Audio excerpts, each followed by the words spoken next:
Naruto is a battle shonen, and because of that, obviously there are going to be several battles in the series. It's in the name of the genre. Some fights are great, some fights are not so great, others are epic, some are really short, but there are a couple of really damn bad ones. It's the exception because most fights are pretty damn good in Naruto, and because of that, when there is a bad fight, it tends to stand out a lot. Now, if we don't count the Kaguya fight, because it's not canon, so it literally doesn't matter. The worst fight in the series is going to be Itachi and Sasuke versus Kabuto in the War Arc. A lot of people are gonna be mad at me because people tend to love Itachi and deify the guy essentially, but that fight's just extremely bad. And I don't like to say this because I wanted that fight to be great. Sasuke is my second favorite character in the series, and I like Itachi quite a lot. So obviously I wanted the fight to be good, but I have to tell the truth. It's a pretty damn bad one. And in this video, we're going to be analyzing why it sucks from a writing standpoint and everything that's a problem in that fight. Now, the idea of Sasuke and Itachi coming together to fight alongside each other in the War Arc is absolutely brilliant. I love that idea, it's perfect. After everything they went through and after Sasuke found out the truth about Itachi, him returning as Edo Tensei and fighting alongside Sasuke is a fertile ground for storytelling. There are so many things you can do with those two characters when they see each other again. It's a very good idea to do that fight. So okay, what's the problem then? Well, there are several, but the first problem is going to be Sasuke and Itachi's opponent. Kabuto is just not an interesting character. He's not an awful character, he is fine, but for that specific fight, he was not the right opponent. As a matter of fact, Kabuto should not have been a main antagonist during the War Arc. The character simply doesn't have that gravitas that Orochimaru did. And yes, the point of the character in the War Arc was that Kabuto was trying to be a copycat of Orochimaru and he was destined to fail. But this is simply not that interesting of a character arc for Kabuto to go through, especially as one of the three main antagonists of the final arc of the series. If you compare Orochimaru, especially Orochimaru back in part 1 in the Forest of Death, the threat level and the intimidation that oozed off of him was just insane. If you compare that character to Kabuto in the War, there's absolutely no comparison. Even though theoretically Kabuto in the War is far stronger than Orochimaru in part 1, he's just not the same dude. And it completely sucks that they just bring Orochimaru back in the War Arc for him to become the punchline in every scene he is in. He's essentially a gag character in the War Arc, which irritates me. But going back to the Kabuto versus Itachi and Sasuke fight, Kabuto is just not that guy. We're not afraid that Kabuto is an intimidating force in the battlefield. We know I am, and Itachi and Sasuke got this. It's just Kabuto. Yes, sure, he got powers from Orochimaru and Sage Mode and all that, but like, we're not too afraid for Sasuke and Itachi's safety. We're not too afraid that they're going to lose the fight. And if you compare that fight to the other two major fights that were happening at the same time in the verse, Itachi and Sasuke didn't really have the toughest one, or the most epic one, or the best looking one. It was actually definitely the worst fight of the three. Madara versus the 5 Kage and Obito versus Kakashi, B, Naruto, and Guy were two much better fights than Itachi versus Kabuto, just from a simple aesthetic and epicness level, because they were epic fights and they had very nice scenes. And that's very much due to the fact that White Mask, Obito, and Madara were extremely intimidating, powerful, and simply cool characters. Things that Kabuto certainly was not. Kabuto's never really been a very cool character, but his War Arc version is by far the least cool, even though it's by far the strongest. You just don't feel like this guy is very threatening. He never does anything like those crazy experiments or very dodgy things Orochimaru used to do. Yeah, sure, he is killing people to use them as sacrifice in the Edo Tensei and whatnot, but Orochimaru literally used his Genin squad back in the Chunin exams. Kabuto's not done anything remotely close to that. And then when we watch the fight unfolding and we're like, yeah, Kabuto's not gonna win this, there's no way in hell, Itachi and Sasuke's got this in the bag, you start to see Kabuto's flashback and his backstory, and oh, let's contextualize why Kabuto is the way he is. He doesn't know exactly who he's supposed to be because he's been a spy his entire life and he has a very sad backstory, and just like, I mean, this backstory is fine, I don't hate it or anything, but like, if you compare what's going on here to what's going on elsewhere in the War Arc, it's just like you're looking at Kabuto's backstory. It almost feels random because the other enemies are so powerful and godlike and deeply entrenched in the lore of the Naruto-verse that Kabuto being here all of a sudden is going like, I mean, I don't really care about this dude whatsoever. He's not even being likable. His motivations are kind of weak. He's just like a guy that wants to be Orochimaru because he doesn't know who he is. And this could have been a good minor character arc in the series, but not something so major. Another major issue with Kabuto is that he just didn't have a relationship really with Itachi, and he barely had a relationship with Sasuke. So the emotional investment in the fight itself is kinda not there. I mean, Obito or Tobi has been encountering Kakashi and Naruto the entire Naruto Shippuden era, and obviously later we find out Obito is actually Kakashi's former comrade, which gives this fight a very personal feeling. And also, if you combine that with Naruto being a parallel to Obito, if Obito had been a good boy, things are much more interesting. And with the Madara fight, we have a relationship, not exactly a personal relationship, but we see Madara seeing Hashirama on Tsunade, and also the entire premise around Madara fighting the united forces of the shinobi world is extremely interesting. And he also literally had a personal relationship with Inoki back in the day because they actually encountered each other because Inoki is really old. Now, yes, technically Sasuke lived with Kabuto for about 3 years during the time skip when Sasuke was training under Orochimaru, so they definitely knew each other and had a relationship. But the thing is, we barely see a relationship between Sasuke and Kabuto on screen. They speak a few lines to each other here and there, but you never really see an interesting connection or relationship between them, so there's nothing really to play with during the fight itself. And Kabuto literally never talked to Itachi the entire series before their fight, so I mean, they're pretty much just meeting each other in the first place. And because Kabuto has been a minor character throughout the entire story, you're just like, yeah, I mean, this just doesn't really feel like Madara versus the 5 Kage or Tobi versus the squad. And this is a major issue because Itachi and Sasuke coming together and fighting an opponent united is a very big deal for the entire series. But because the opponent is so meek, it doesn't really feel as epic as it should have. I don't care how much you try to highball Sage Mode Kabuto, I don't care if you say that he is way more powerful than Madara or whatever, he just doesn't feel like it. And what it feels is much more important than what it is in storytelling most of the time. Another problem is going to be the fight itself. Now, this fight has a very interesting premise because Itachi and Sasuke are nerfed in this fight. Not in the sense that the characters themselves are weaker. Obviously, Edo Itachi is the strongest version of Itachi up until that point, and EMS Sasuke the same way. But they are nerfed because they cannot fight at 100%. They cannot kill Kabuto because their objective is to stop the Edo Tensei jutsu. And if they just kill Kabuto, the Edo Tensei is going to continue. The zombies are not going to go away, so they have to find a way to make Kabuto dispel the jutsu. Now, usually imposing an interesting limitation like this, especially in the Naruto series, is going to yield some very cool and different strategies, especially from a character like Itachi and even Sasuke, who are two very tactical guys. And yeah, there are some strategies implemented in this fight, but they never feel like something akin to Deidara versus Sasuke, for example, which was pretty damn insane what Sasuke had to do to counter Deidara's jutsu. And if we compare to the other two fights happening at the same time, the 5 Kage were pulling some much more interesting strategies than Itachi and Sasuke, and the same thing applies to Kakashi, Naruto, Guy, and B against Obito. With the entire Kamui situation there, Kakashi was doing a lot of stuff to counter Obito's Kamui. And as I mentioned before, the Kabuto fight just doesn't feel as epic. Now, this is a lot due to the power set of Kabuto himself. He doesn't have all those bombastic jutsus that Madara and Obito had, and Itachi and Sasuke couldn't really unleash all their power because, as I said before, they're not trying to kill Kabuto. But another problem that I see with this fight not being as bombastic is just the terrain itself. That cave they fought in that Kabuto hid the entire war is pretty damn boring for a battlefield. Now, yes, the War Arc has a problem, which most fights happen in an open field or in a forest, which kinda gets boring over time, so the cave is a change of pace, but that cave just felt like it restrained what Kishimoto could do with the character's powers. Yes, there was an attempt to make the fight more claustrophobic because they are in an enclosed space, but the cave is not even that closed up, and it just felt like the characters had a limited range of options in that place. Another thing I don't like about this fight is that it is the debut of EMS EMS Sasuke. Now, technically, you could say Sasuke fought a couple of White Zetsu before, but like, I mean, whatever, it's White Zetsu. Sure, he used his EMS powers, but we never saw those powers being tested against a powerful opponent before, so we're eager to see what can Sasuke do with his enhanced Mangekyo Sharingan after he got Itachi's eyes in his sockets. And because Sasuke is nerfed in this fight, and he can't really unleash everything he has against Kabuto, we don't get to see that very well, and we have to wait until Sasuke reaches the battlefield of the War Arc. And another problem with Sasuke here is that he feels pretty damn useless in the fight. It actually feels like Itachi is doing all the work, which is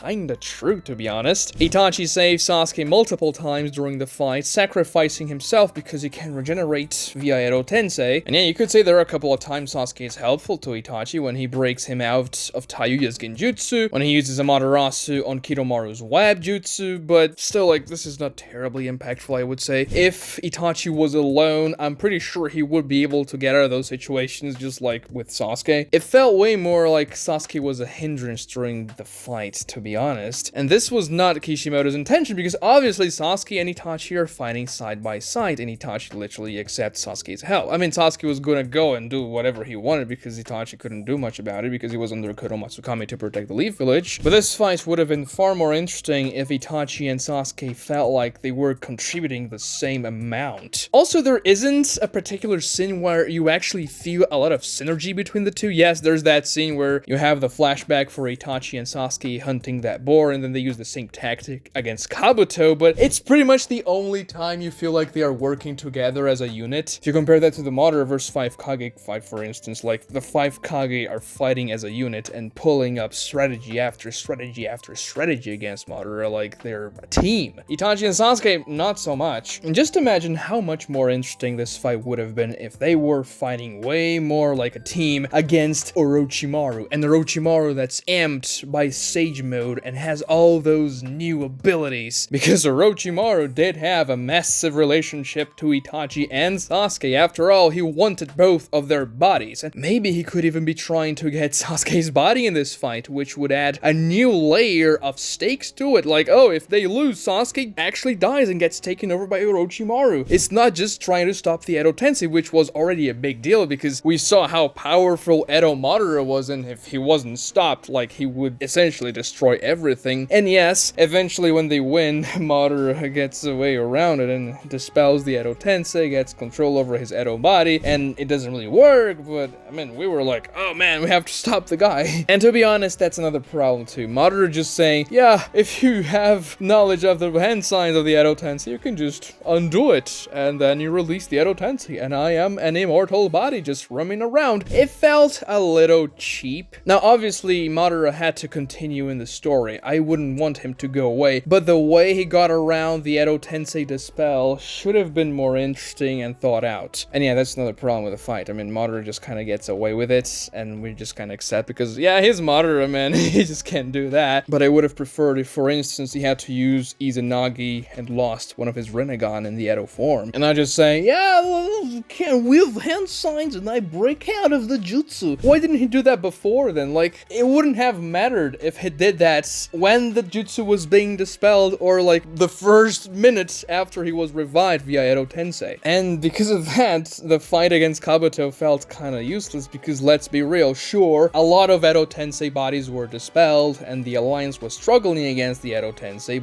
but the main problem at that point of the war was definitely Madara, and that didn't do anything to solve the Madara-Edo problem. If at least he had to sacrifice one of his Rinnegan, he would have nerfed Madara, so it would have felt a little more earned. Still, none of the issues I've talked so far are the main problem I have with this fight, because the main problem I have with it is how it ends. So we've established that Kabuto cannot be killed because otherwise they cannot dispel the Edo Tensei, and that's the entire reason why Itachi is fighting against him in the first place. And so you're like, oh, so they're gonna come up with a major 200 IQ strategy to counter Kabuto's jutsu and to dispel the Edo Tensei without killing him, right? And then maybe a genjutsu or something, but Kabuto blinded himself. He was just sensing things. You couldn't make eye contact. So you're like, oh, so it's really gonna have to be something really clever. I trust Itachi is gonna pull off something amazing. With the help of Sasuke, they're gonna do one of the greatest battle strategies in the entire Naruto series, something that rivals Deidara vs Sasuke and the Shikamaru fights and everything. But no, Kishimoto invents a jutsu that solves the problem easily. A jutsu that literally checks all the boxes for the situation without,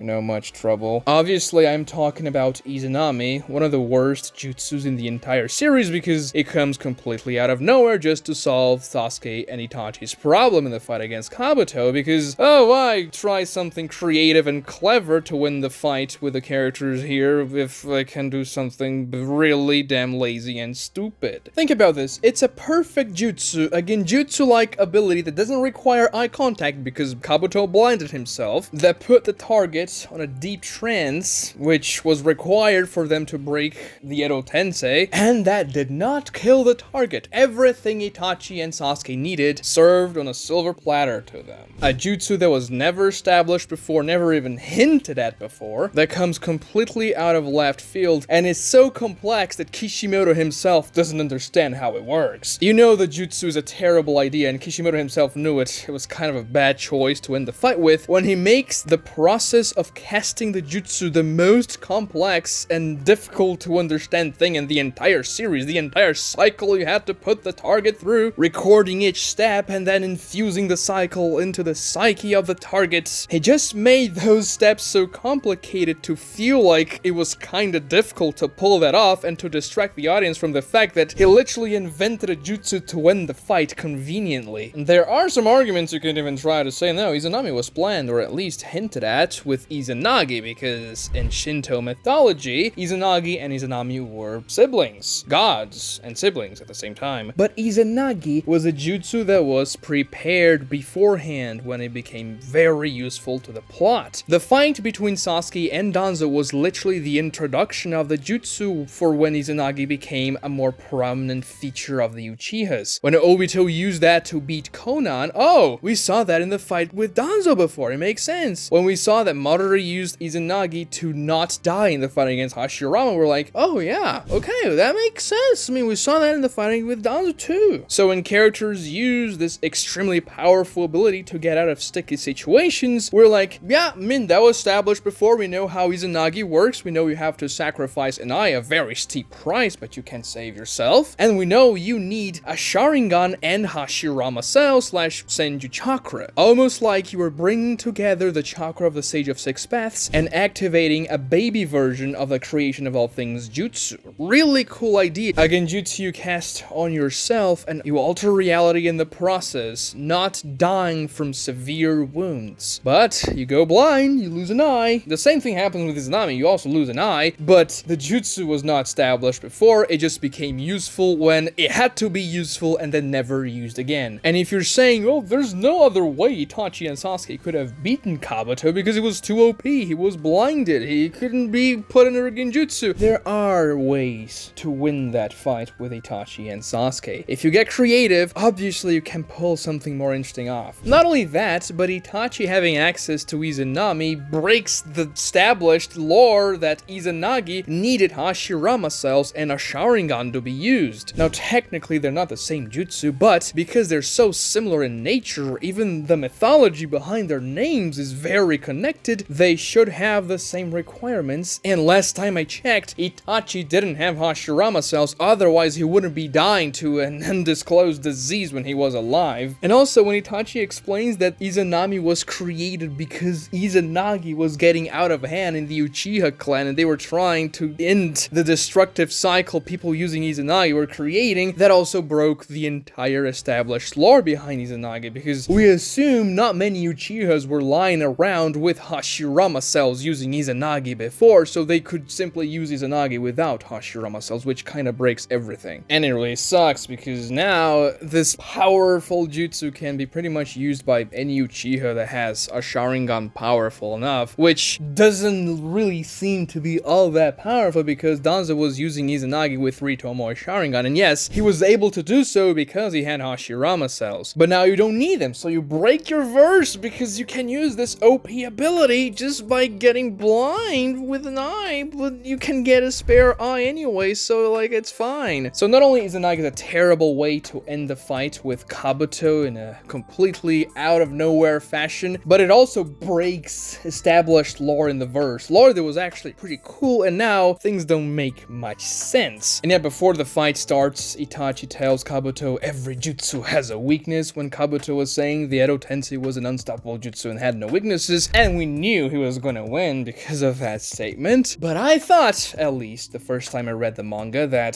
Itachi was gonna pull off an amazing strategy, not a jutsu out of nowhere that fulfills everything he had to do in the fight for him. Still, I like the fact that Kabuto later comes back and saves Sasuke from death because of Itachi's Izanami. That's the only kind of good thing about it. It gives this interesting sense that Itachi is saving Sasuke even when he is gone. Like, from the grave, he's still saving Sasuke's life. And it finishes Kabuto's redemption arc, kinda. I mean, it's not a great redemption arc, but I guess it's something. There's a mistake in that scene where Kabuto is healing Sasuke, though. He still has the Orochimaru appearance, even though Orochimaru took everything away from Kabuto when he was revived, so he should look normal in that situation, but actually, no, he's still looking like a snake, so that's just a mistake. But let me know in the comments if you don't like this fight like me, or if you like this fight, tell me why you do. Like this video to help me with the YouTube algorithm, and subscribe to this channel if you haven't done so already, because that also helps me a lot, and you get more videos. Watch this other video right here, and thank you so much for watching, guys.